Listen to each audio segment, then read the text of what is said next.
So I first became an entrepreneur when I was 14. I started selling hoverboards. I was selling hoverboards all across different events basically in Ontario. Um, and after that fad kind of ended, um, I I was kind of already selling at Best Buy, like the stores, showcase stores like that. So I started to get into other types of businesses. For example, I started a clothing brand, and that clothing brand quickly became from it switched from a clothing brand to a clothing supply company where I was supplying customized merch for other people. And that was the start of my company, Zillion.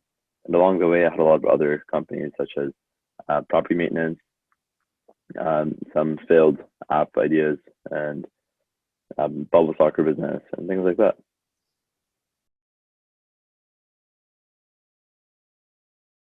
With Zillions, I started off as a clothing brand, and then I switched it to a clothing kind of like a supply company.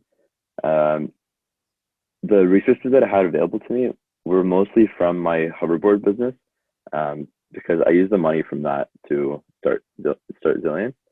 Um, and I also had a lot of connections through my hoverboard company, because it did really, really well over the span of about 2 years. So in those 2 years, I met a lot of really good people that could help me with the supply end of Zillions in terms of finding suppliers, even with helping me get as many clients as possible. My hoverboard business really, really helped me with Zillions. Um, so it was just mostly connections as well as the money and the human resources that I used from my hoverboard company to Zillions.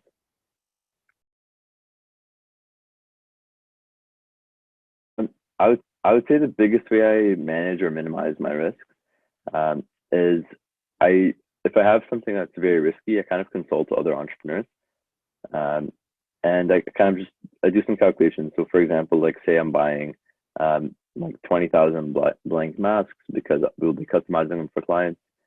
Um, I just see how profitable it is to buy those blank masks all at once compared to buying smaller amounts.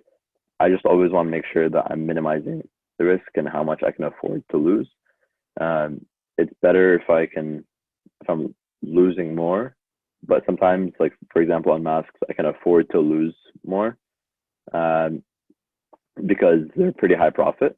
So since they're high profit, I can afford to take a pretty big risk on them. Um, so kind of just take a look at the environment of the product um, and what it is I'm dealing with and how risky it is and how it's worked for me in the past.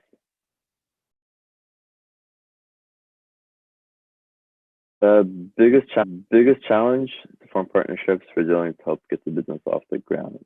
Um,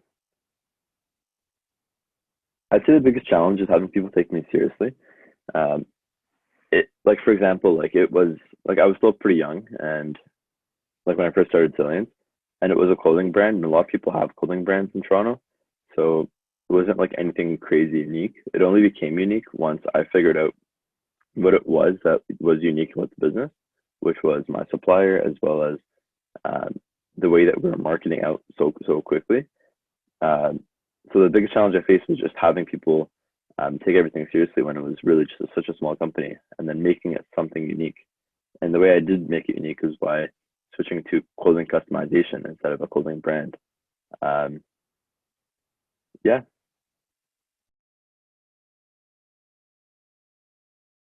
well, Zillions wasn't my first venture that I launched, but after launching my very first venture, it definitely was much easier to recognize opportunities. So, for example, like after launching the hoverboard business, it helped me recognize tons of opportunities. So, for example, while I was at events selling hoverboards, I noticed that there were a lot of children that weren't really doing anything. So we started charging them to try out hoverboards. But after hoverboards kind of started to die off, children want to do something else. So I started a bubble soccer company, and we were playing bubble soccer at events, and I was charging children to play bubble soccer, $10 a person actually. And I brought bubble soccer with me along with the hoverboard to every event I went to. Um, so that's a great example of how I was able to recognize opportunities in other ventures after launching the hoverboard business. Just forget all those chances, all those risks that you're taking, and just get started. Um, you never know if something will succeed if you don't even try. So might as well just start.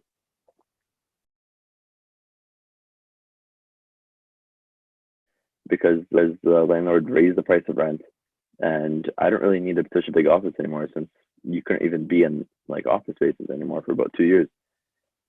And what that really taught me is that you can be virtual. You can be anywhere. You can adapt to all these changes. And not only that, it kind of worked out for the better because then I spent less on rents for about 2 years. I saved a lot of money, and I was able to hire employees that didn't have to come into work, which meant that they could be paid less effectively.